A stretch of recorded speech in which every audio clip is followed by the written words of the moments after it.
And I'm not saying that some of these things are not going to be good, but I think there is a very basic problem with this approach towards consciousness. So I would like to discuss two very basic ideologies behind artificial intelligence.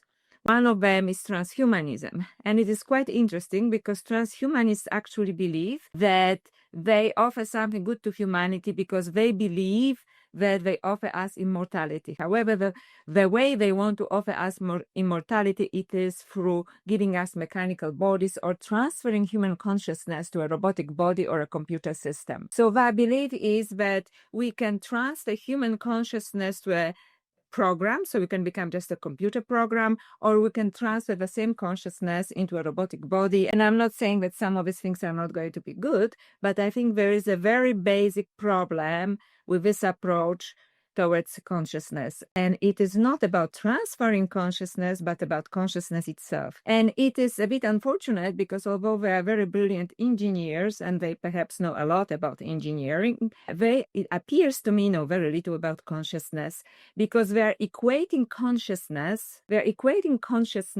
with logical, rational mind. However, I strongly believe, and any spiritual person I'm sure will agree with me, that we cannot transfer all of the human consciousness into a computer program or into a robotic body because we are so much more than our rational and logical minds.